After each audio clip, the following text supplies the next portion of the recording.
Welcome to your all-active Reserve and Veterans TV series. This information education show has three goals: tell who military veterans are, share about all organizations, auxiliaries, their programs and officers at all levels, and tell about memorials in all the cities we serve in this network. The VA system, state and county officers, hospitals and state homes are also featured. Please do check out our websites, share your program ideas and concerns via the contact information on the show. We open each month's show with a patriotic theme. Before we get to the two patriotic openings, a reminder that this is the program of memories of last 179 programs that we've been producing here on Vets Visits on TV. So first we're going to hear a POW-MIA program, or part of it, by an ROTC group at the state capitol in St. Paul. And then we'll hear a thank you appreciation by the children at the New Life Worship Center. So let's go to these patriotic openings. Today, the Missing Man Formation is used at ceremonies on Memorial Day, POW-MIA Recognition Day, and at military funerals.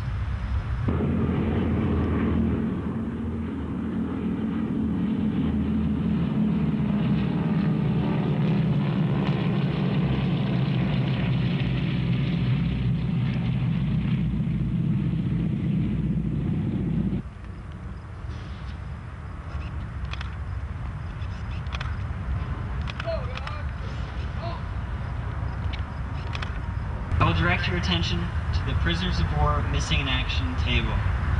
This small table symbolizes the fact that members of our profession of arms are missing from our midst.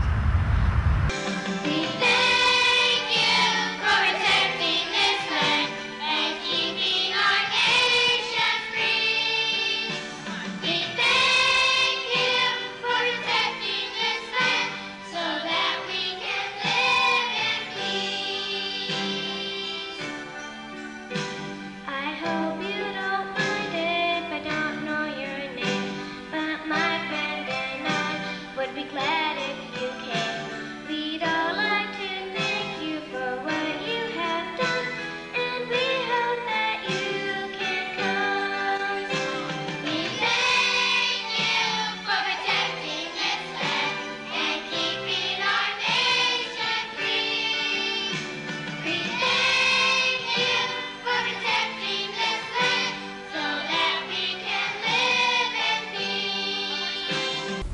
My co-host for my last program of Vets Visits on TV is this young lady, and you are? I'm Lisa Jolin, and I'm from St. Paul. Okay, Lisa, and you'll be taking over the co-host or host chair, and we're so glad to have you on board. Thank you. Yes. Now, Lisa's going to introduce a couple of the programs or features that we'll have on today's show. So let's go for the first for now, shall we, Lisa? Okay. All right. Jerry did many interviews with vets of several wars. Brad Lindsay, the 2nd County Veterans Service Officer, to be co-host, now introduces the interview with Frank Durgan at his Plainview, Minnesota home. This excerpt from program 105 in December 2005. Frank Durgan, thank you so much for having us come to your home this afternoon. And we are in the city of Plainview, Minnesota. And you were back in World War II, and they were doing a lot of projects, I still are, in helping to educate people about what World War II is all about. What year did you go into the service? I went in the service in 1942. Then I took my basic training At Fort Knox, Kentucky. And what kind of specialty did you have? Well, they trained me after I got to New York. Then I was trained on the howitzer gun, and we trained up there for 6 months. Frank, you have been involved in education in school projects. Where have you done this? Well, I done it in Rochester with 70 kids over there. And we'll look at some of the things that you showed to them. And you've also shared with your daughter quite a bit, I understand. Sharon, would you come into the picture, please? And you have two boys as well, do you not? Yes, I do. And they've been interested in their grandfather's projects here and the things that he has shared with them? Yes, the educational project at John Adams School was the opportunity that Dad had to first speak, I guess, about his war experiences. Now, Frank, the uniform that is behind you, can you tell us a little bit about it, please? Okay. Well, this is my uniform. I was in the 4th Armored Division. And they got the Presidential Citation. This is my dog tags. This is my Purple Heart. Good Conduct Medal. 5 battle stars. And there's a bunch of guns I trained on, 4 of them. And then I had the chevrons of how many years of service you've been in. It's 4 years. And I noticed that you got the ruptured duct, too. It's up there in the... Yeah, I got the ruptured duct too up there. Okay, so that means, well, along with the Purple Heart, that you had some pretty serious injuries. Yeah, I did. They got healed up pretty fast.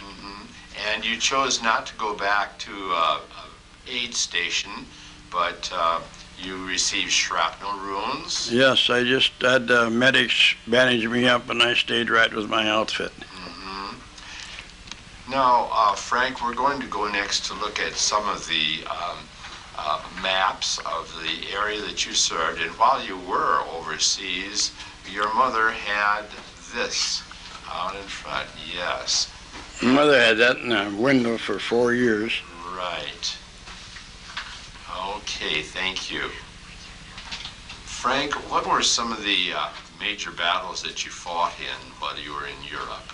You landed it up at France. Landed in France on the 12th of June, and we went through the hedgerows in France, and in the hedgerows of France, they were about 20 feet high and humacs growing on them.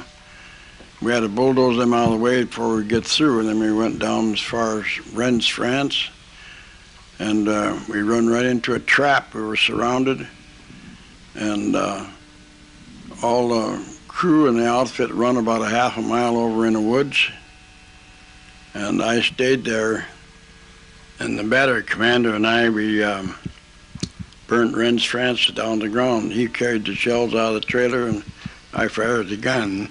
And we went on to Bastogne, Battle of the Bulge. Patton shook hands with me before we got to Bastogne there.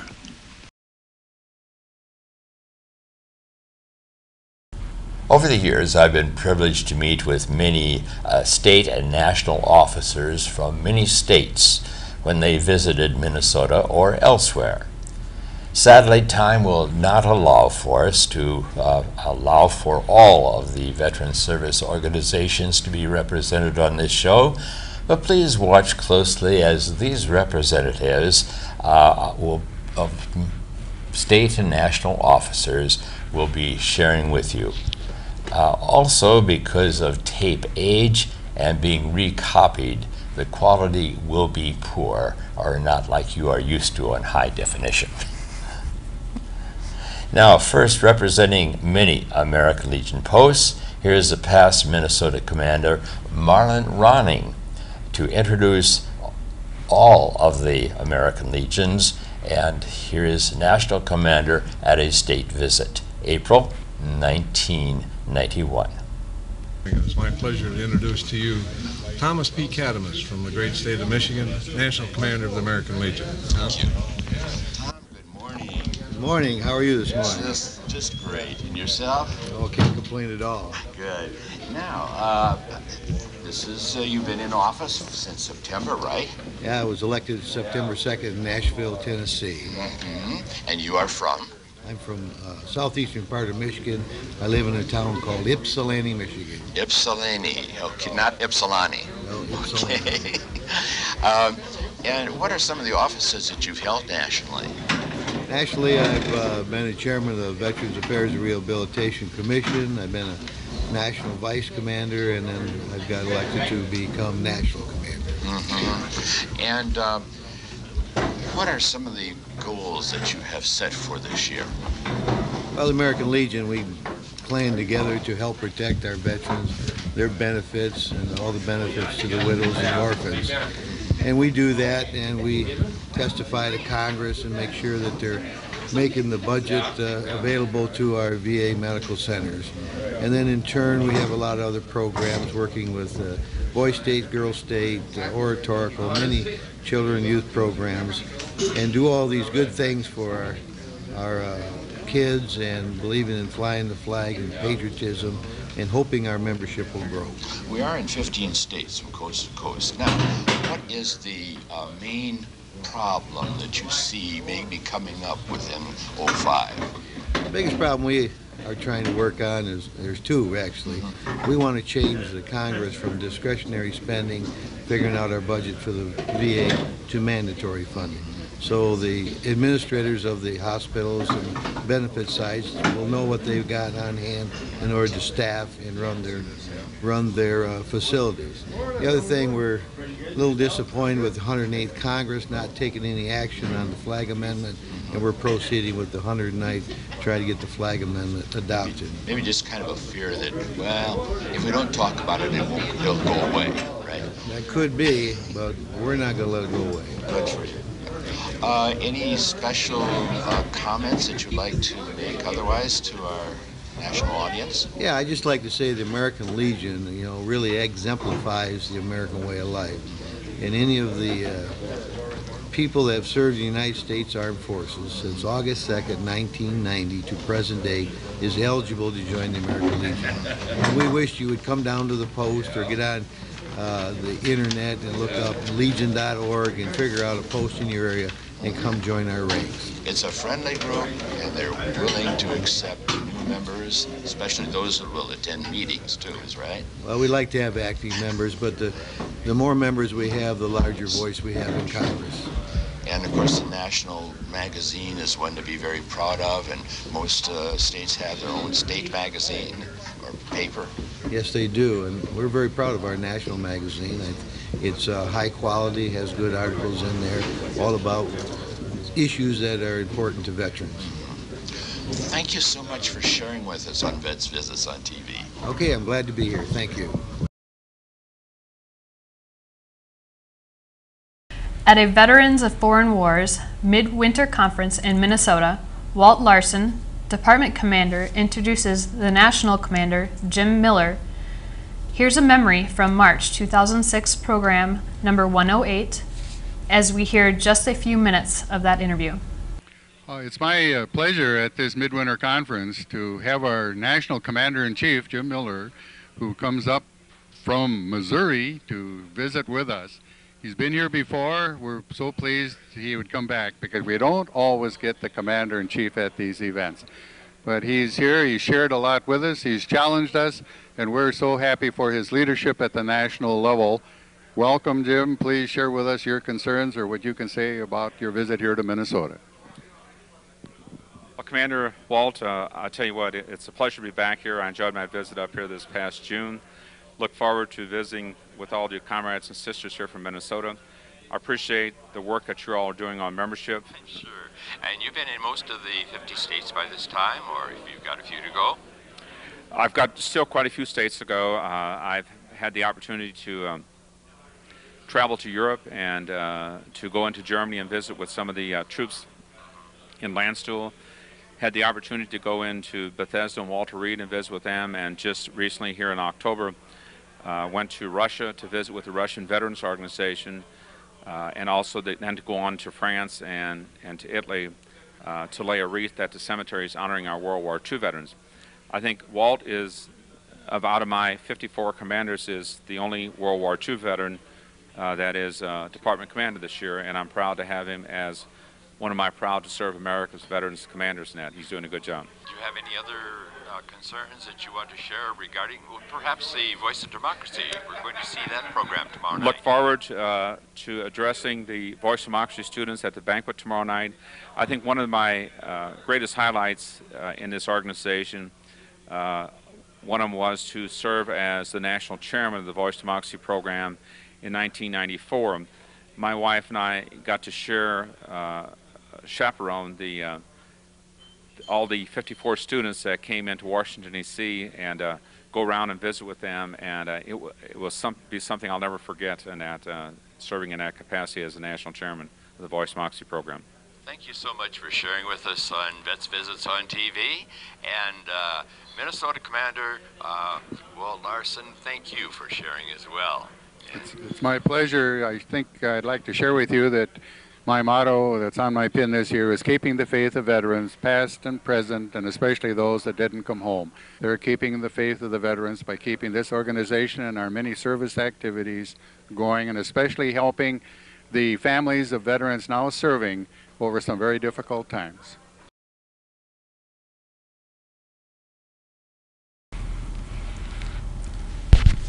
The women of the auxiliaries of many veterans organizations do a fantastic job with many projects and money raisers for veterans and for the main organization of which they are a part, whether it's the American Legion, the VFW, or whatever. But anyway, I would like to introduce now a lady who comes from Hot Springs, South Dakota, my home state, incidentally.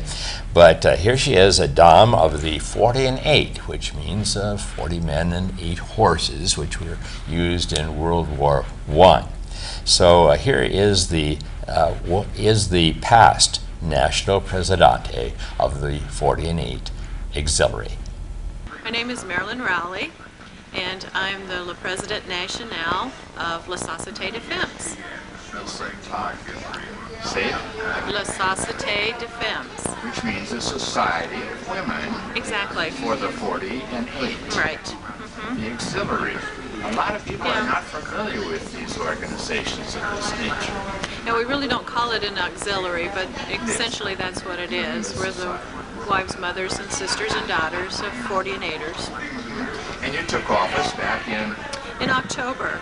The National Rendezvous was in Anchorage, Alaska, and I was elected there, and I will serve until next September in Cincinnati, Ohio.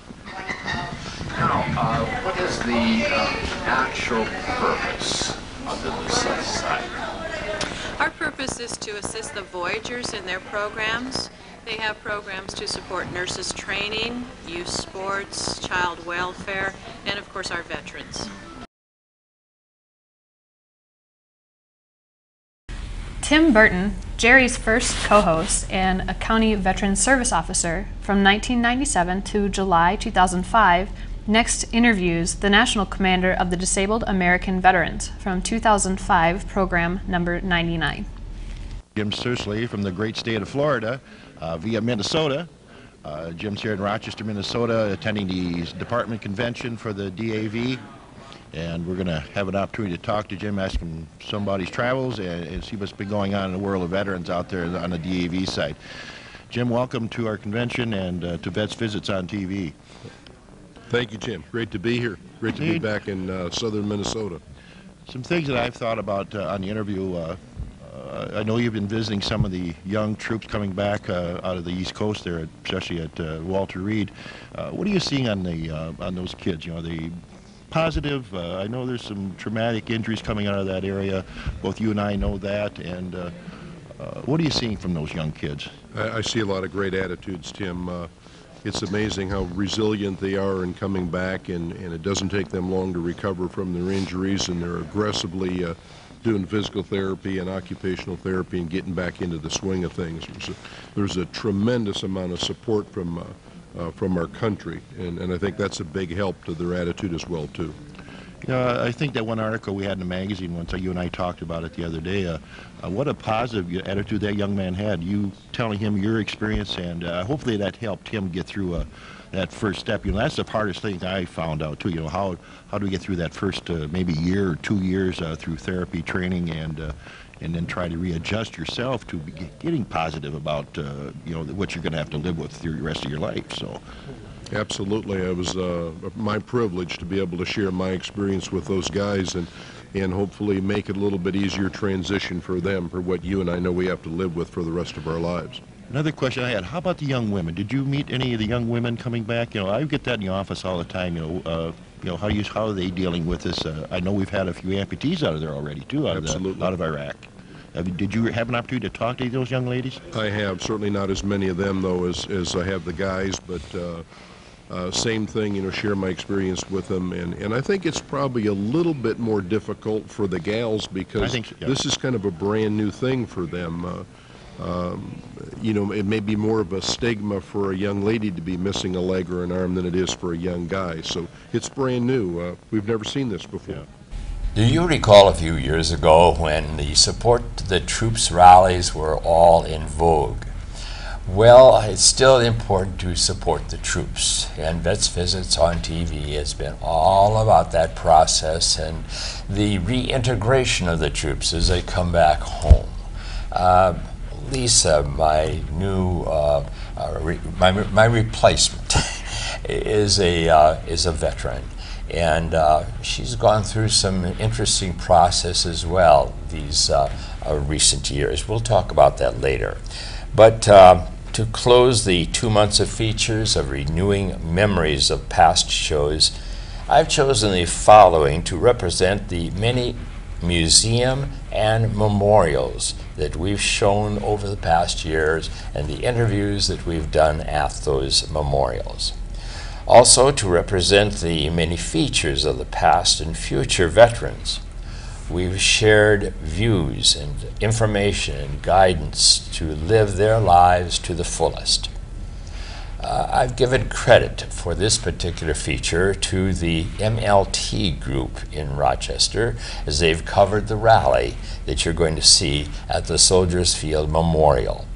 I was there for the groundbreaking and have been a member of that group that's been involved in putting up that memorial. The dedication was in 2000, and the memorial in all locations all over the America are valuable places to keep in mind as you gather to remember the troops of the past, the present, and those that will be involved in the future. Only shown on Vets Visits is the original memorial dedication in the 1940s. And we are proud that on several of our shows we did include that particular memorial. And it was a groundbreaking event. Now, in honor of the past, present, and future veterans, here is the opening of the 05 Support the Troops Rally. And this goes out to all of my veteran brothers and sisters. Thank you. Good morning. How are you? Oh, come on. This is a rally for Support the Troops. How are ya? My name is Harry Kerr, and I'll be your MC this morning. It's a great honor and pleasure to be asked to do that. Humbling, because we know why we're here. To support those that are in harm's way, those that are in training, those that are at home on leave, those that are away from their families, those that have families waiting for them, those who won't come home. So as we stand here today and we listen, let our hearts go out to all those in military uniform. Let's remember what they're doing and who they're doing it for. And let's say yes, thank you.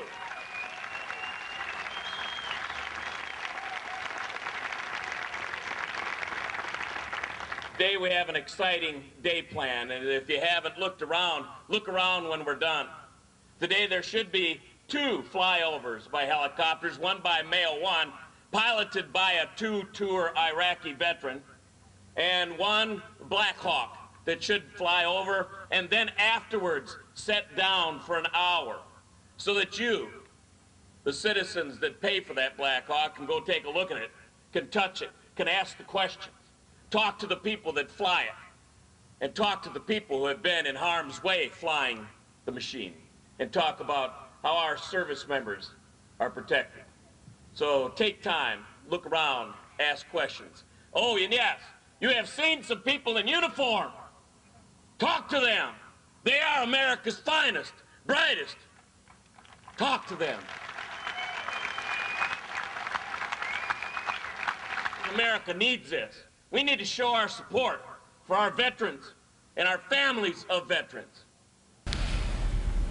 Well, Lisa, now as I say sayonara to our listening audience and look forward to turning the show over to you and your fine group of techies up there in St. Paul, what are some things about you that we should know just in the background? People found an awful lot about me in 14 years, I'll tell you. Or is it 15, Guy? We were talking about that. So where you come from? I actually reside from Blaine, Minnesota. Blaine. Mm-hmm. And when did you enter the service? In 2001, shortly after September 11th. Army? Yes, Army, active duty. I was a signals intelligence analyst for 4 years, and then an interrogator for 2. Interrogating? I was over in Afghanistan, and I interrogated. And that must have been exciting in its own right. Did you have, you had an interpreter, etc.? I did, yes. Okay. I had interpreters. Okay. And that was interesting. Had some interesting experiences. Sure. It wasn't my forte, so. Okay. And then you came back to the States and? I was in the Guard here in Minnesota for 2 years. And there I did what I could as an NCO. And what did you finish off as? I was an E5. E5. Yep, I was an E5, and I got out in March of 2010. Okay, okay. So a recent graduate, so to speak. Pretty much. And now you are? I'm in school. I'm actually a grad student at Metropolitan State University. Okay, so you've picked up some credits before you went into the service. I did. I actually got my bachelor's just this past December. In what major? In individualized studies. Okay, that sounds intriguing. It means I made up my own degree. And you intend to go into some form of communications? Yes, yes, I'm going through the technical communications program there, and I am really enjoying it. Great, great. Well, it's been great to have you on the show. And what are some now of the plans that you are anticipating for program number 181, which you'll be in charge of? Oh. Of which you will be in charge. Right. As far as the actual program, we're not entirely sure yet. Tonight we're having our first production meeting, so hopefully we'll figure that all out. But as far as the future of the program, we do plan on working with more of the veteran organizations around the cities, around the state. And in other states as well. Yes, in other states as well. We'd love to be able to branch out now we're in 12? We're in 21. 21 states. 21 Minnesota. States. Right. In 21 states, we're maybe hope to hit all 50. We'll see how that goes. That might be a long distance future. But in general, we want to try and get our veterans involved, my generation of veterans involved, and younger, because now they're younger generations too. So as well as retaining us old as fogies. well as retaining the older generations, but we want to be able to give them the confidence that we're able to take over when it's our time as well. Yes. Well, folks, that's what's anticipated for the future, and I'm so glad to have served you and been a part of this production, and my thanks to all the veterans organizations who've been supportive of us through the years, and the 5 here in Minnesota that have given us their endorsement as well. So you keep pitching, won't you? And looking for new things through Vets Visits on TV. So that's it for my term. I thank you for sharing once again, as we say, so long for now, for Vets Visits on TV.